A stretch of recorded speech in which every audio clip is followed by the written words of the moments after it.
We are Karl and Caddy. Together, we are Nowhere Bound Touring. We've been adventuring for over 2 years now around Australia in our truck and our caravan. Sharing our full-time life on the road, we take you to some interesting and unique locations, along with sharing tips and tricks of how to make caravan life that little bit easier. So if you're not already, make sure you hit subscribe.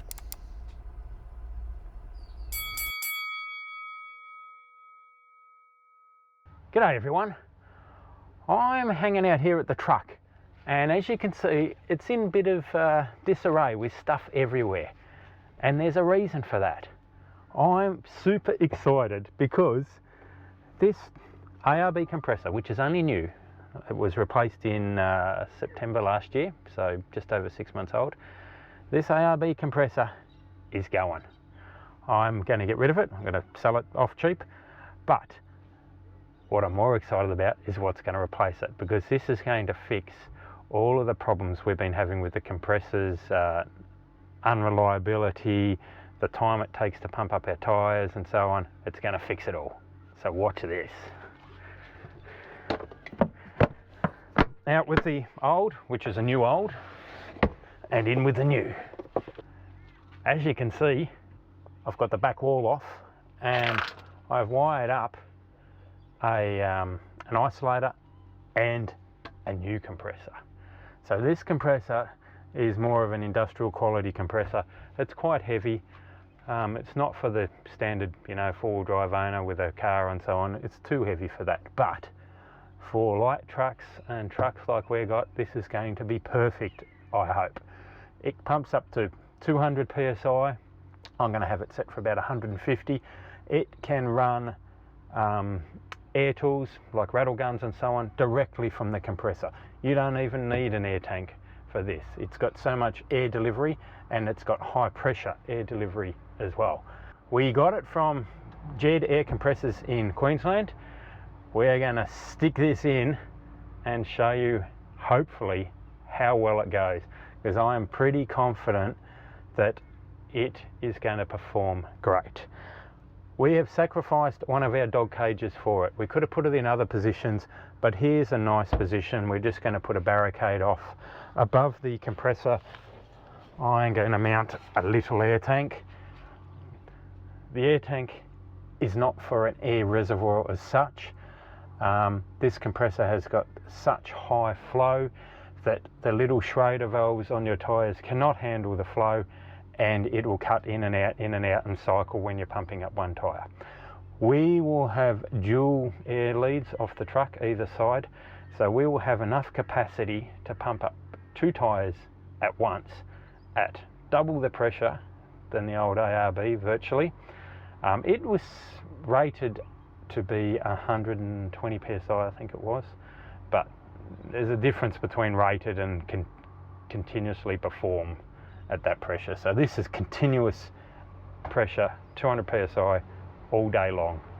This tank is to stop it cycling on and off, and also reduce the temperature of the air a little bit before it gets into the tubing and so on, so it doesn't overheat the plastic tubes.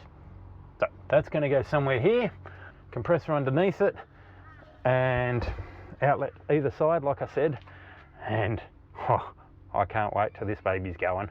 It's going to rock. No more 45 minutes to pump up just the truck tyres. We're going to be able to pump up the truck tyres and the van tyres, I hope, which is obviously 8 tyres. I hope we can probably do that in, maybe 20 minutes would be really good, hey? But we'll let you know how it goes. Super excited. No more crap air. And we can run air tools.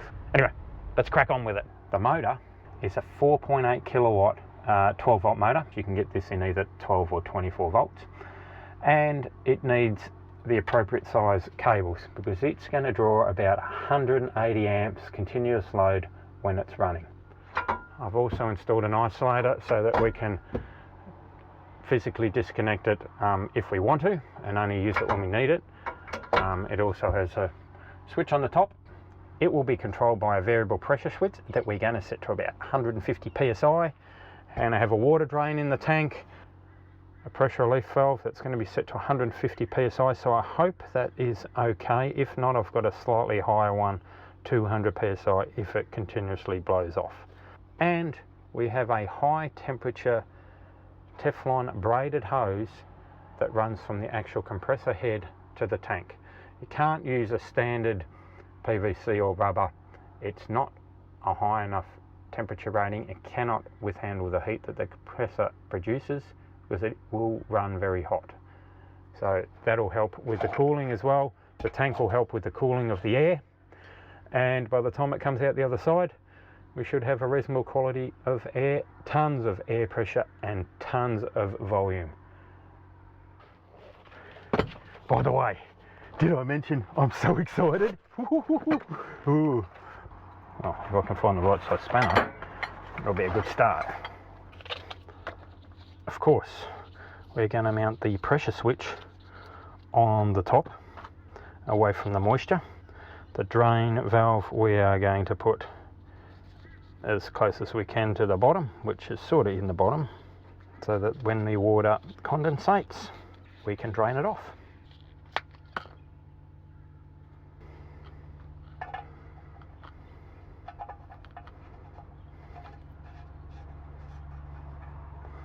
Just to get the appropriate tool for that. When you're installing a compressor, you should make sure that you have the appropriately pressure rated tank, and if you have a tank, that is, you must also have a pressure relief valve, just to make sure that nothing can go wrong. Just in case you're not aware, when you put thread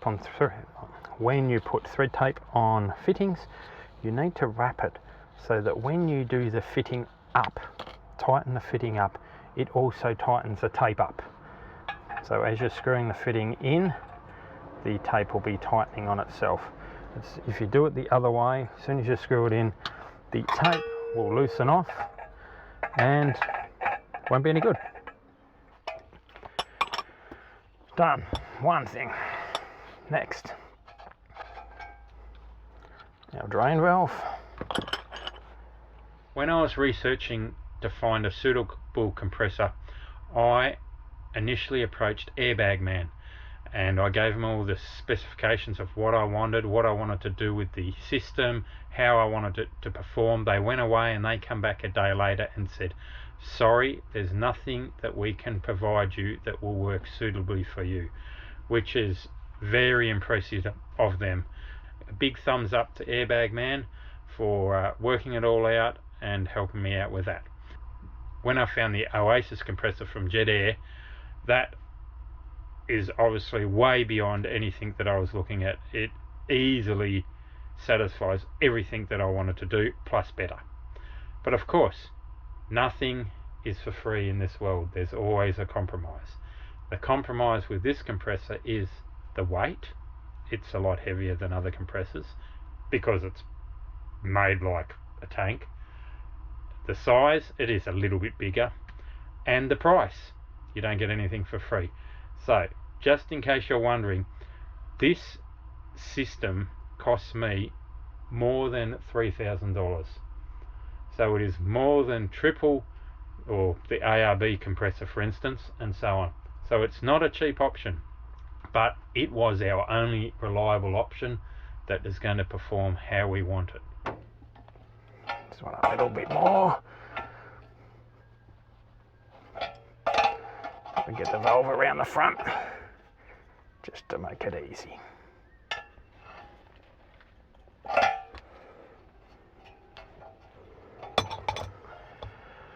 There we go. It's our pressure switch. That's going to be wired in series with the after the on and off switch there on top of the compressor, so that switch will need to be on. The compressor also has low voltage detection, or over voltage detection and under voltage detection, so that if it detects that there is an excessive voltage drop, or just not enough voltage on the compressor, it will not run, it will shut down. Permanently weld to the floor a mount for the compressor getting a little base fabricated. So this is going to go somewhere here. Whoa, she's going. Maybe I should turn that off.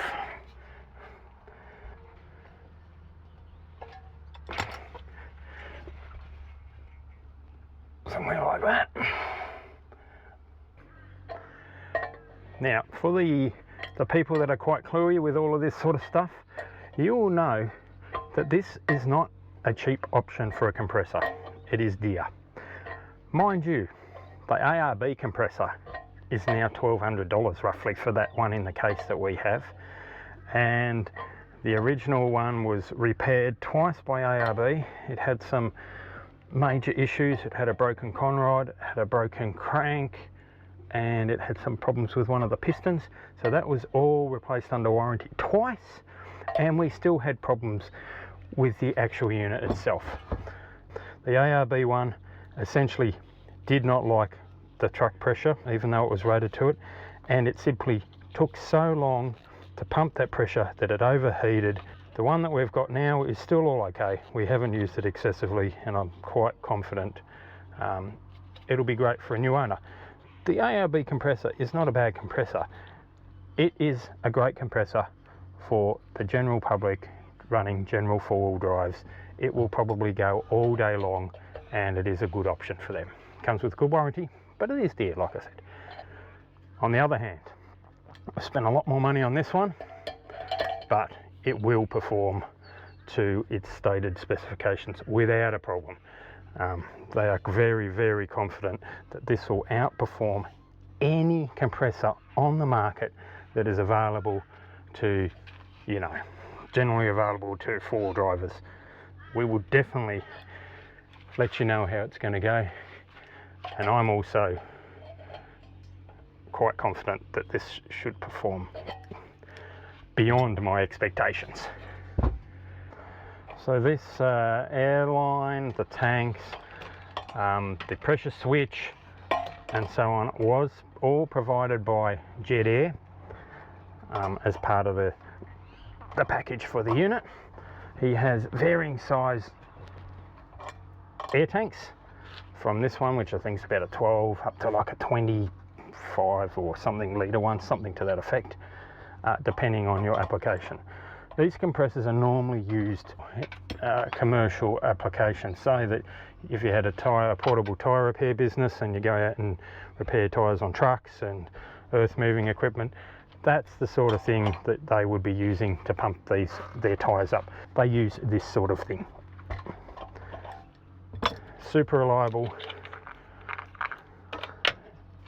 according to the majority of people. So, tank done for now.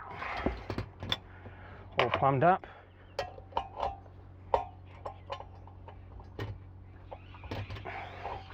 No leaks, hopefully. Next, we'll check the inlet and outlet on the compressor when I undo it. Now, one of these is for the inlet, obviously, that we're going to put an air filter on, and the other one is for the discharge. They are shipped with oil sitting on top of the piston in the piston chamber, so you need to run that to remove the excess shipping oil from the unit before you plug up.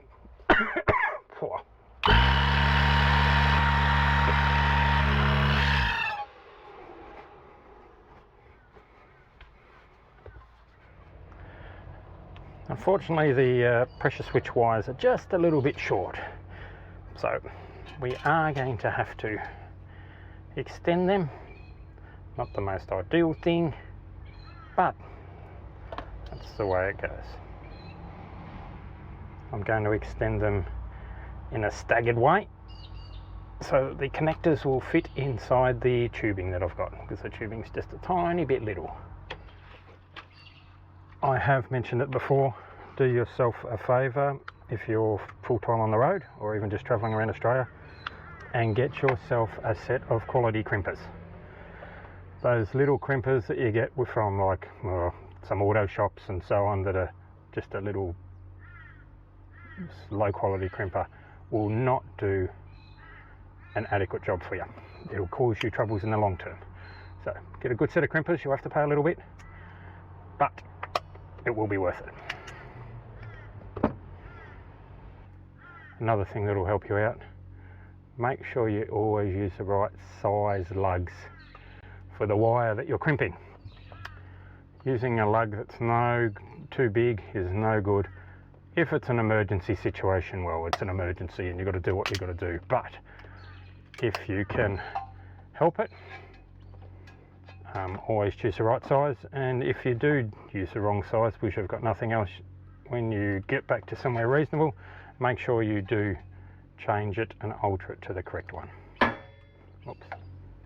Soldering and heat shrink is also a good option for those that are extra keen.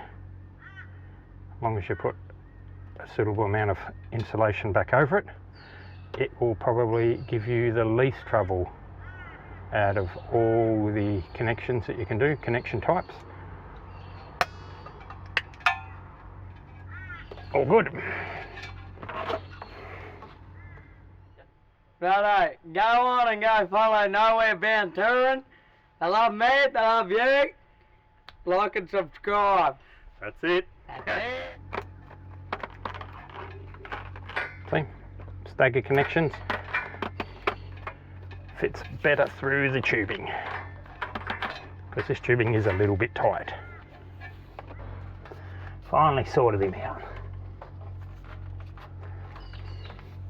That'll be great. That can go behind there.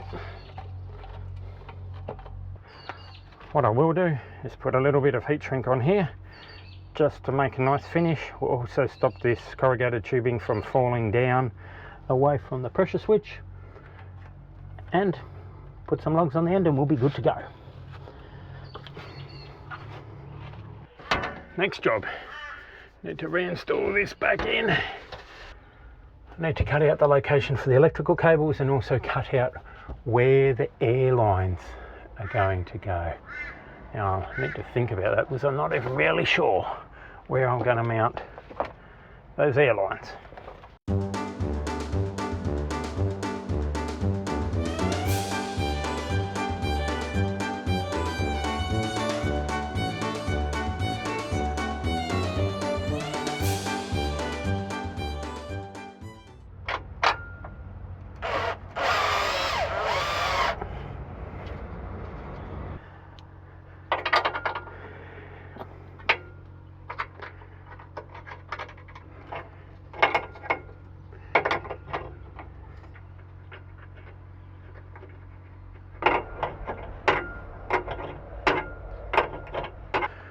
One done.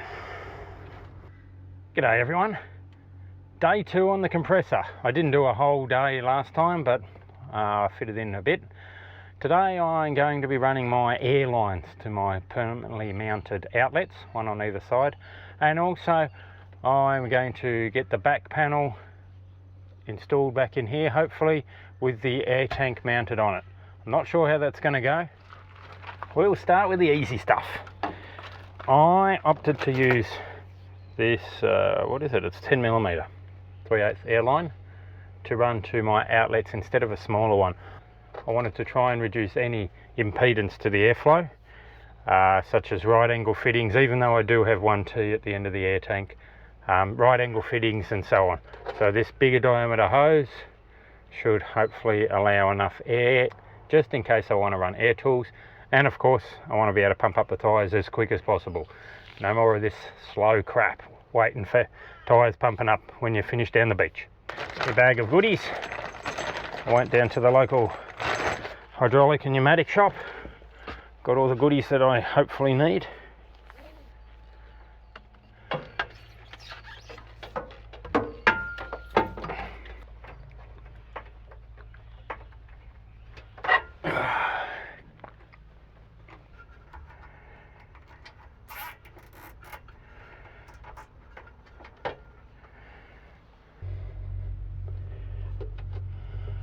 No shorting out the battery, because that would be badness.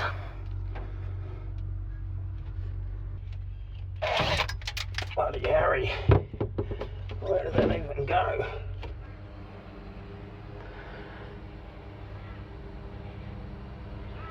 So I am putting a glue-backed heat shrink over this positive terminal because it's always on. It's direct to the battery and I don't want anything touching it. Not perfect, but way better than it was. I'll put a little bit of tape on that part there, and that's as good as I can get without a boot anyway. So that's that.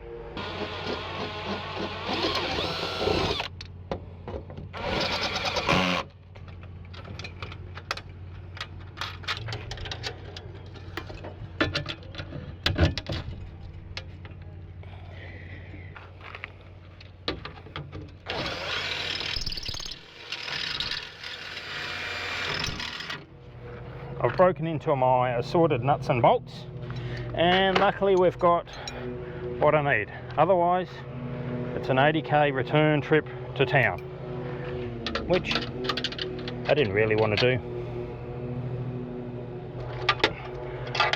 I didn't really want to use nuts and bolts. I wanted to actually use nut certs, but I couldn't find anyone around that I could access a nut cert gun. So nuts and bolts it is. Hopefully they won't rattle loose. Right, I'm slowly getting there. I've got the compressor mounted. I'm just putting some Loctite on the threads so that we don't have any vibrating loose screws. The compressor's in position but not mounted yet. I'm still waiting on someone to manufacture a aluminium bracket. So I've mounted the compressor air tank. It doesn't really need a tank, as I said, just that it flows such a great volume that it will cycle on and off without it. So hopefully this tank's big enough. Got an adjustable pressure switch. We've got our drain here, which will just drain out the door down here, so that we don't have to put a cup under it. Over the back, I don't think you'll be able to see it. Let's see whether we can. Up there is the pressure relief valve that you can test once every month or so. I've run one air line along the back here to my outlet for this side, and the other air line goes up through the panel to the other side. So check out these birds. They're going berserk. Not sure what they're called. They're like apostle birds.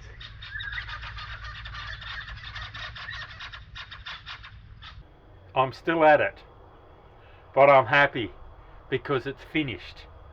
Well, it's almost finished. Just got to do a little bit more, but it's working. And we've pumped up some tyres and given it a bit of a test run. And I can tell you how fast it is, but you'll be jealous, so I won't do that. Yes, I will, because I love to. But before we get to that, the reason it's taken a little bit longer than I expected is had some technical startup issues. And the supplier, Jedair, did say that I might have a problem, and I did. The reason is that the air tank is actually very small for the compressor. It doesn't even really need an air tank actually to pump up tyres and run air tools, but it's a convenient spot to locate everything. It also works as a water trap because the air coming out of the compressor is quite hot, so the tank will cool that air and it will condense and drop the water out of it, so you'll have less water in your air tools and your tyres and so on.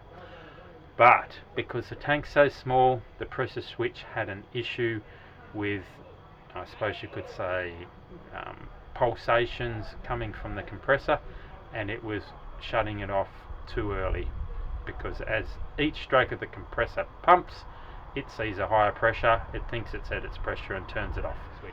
So the pressure switch didn't like to be on the smaller tank. I originally had it here directly off the tank, but it saw too many variations from the pump itself because it's a very small tank for the pump size.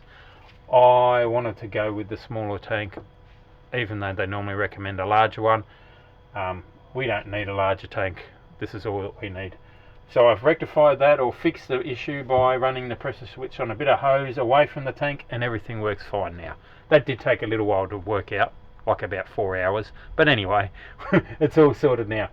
I have run an air outlet on either side.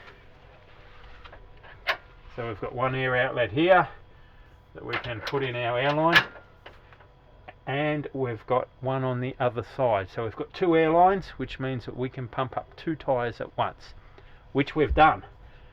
And I'm super happy that we can pump up 2 tyres from our low sand pressure up to our road pressure in under 5 minutes. So, which is great compared to 45 minutes that we used to. So I have installed an isolating switch in the compressor, because this comes directly off the battery, like a starter motor or a winch. So we can isolate it when we don't need it and turn it on as soon as we need it. I've also installed a remote start switch, which is just here. So when this is all full of gear, I don't have to get to the compressor at all. So all we need to do is turn it on, turn the switch on. Action!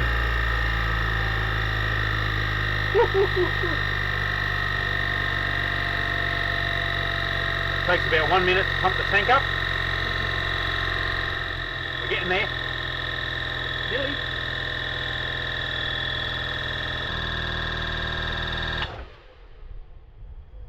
Done. Now we have on tap 170 psi air. We can crank it up to 200. It's good for 200. We don't really need it. This is more than enough. We only pump up our tyres to our road pressure, which I'm not going to tell you because you already know. There's a reason for that. But anyway, so we can run air tools now. Tons of air. And we've only got a tiny little 12-litre tank. Incredible.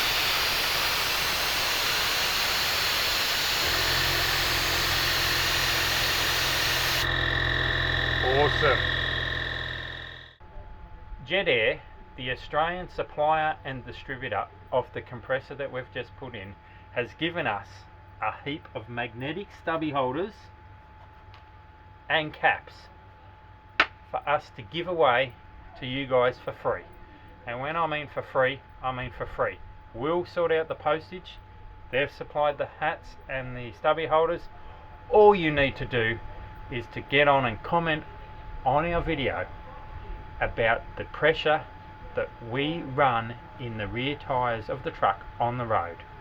So in that comment, please put whether you'd like a stubby holder, a cap, or both, and we will just simply get in touch with you and send it to you. The winners of all the free gear will be announced next week. And when they're gone, they're gone. That's it. When they are gone, they're gone. First in, best dressed. And it's totally free. So get onto it. Who wouldn't want a cap? Camo cap, magnetic stubby holder, totally free. You don't get many things free these days. For your chance to receive these free items, in the comments below, put what you think our road rear tyre pressure is. Also, whether you'd like a stubby holder, a hat, or both. And then we'll be randomly selecting who receives what they're after. Thanks for watching, and don't forget to subscribe. If you want a reminder, hit the bell. And remember, we always love a thumbs up.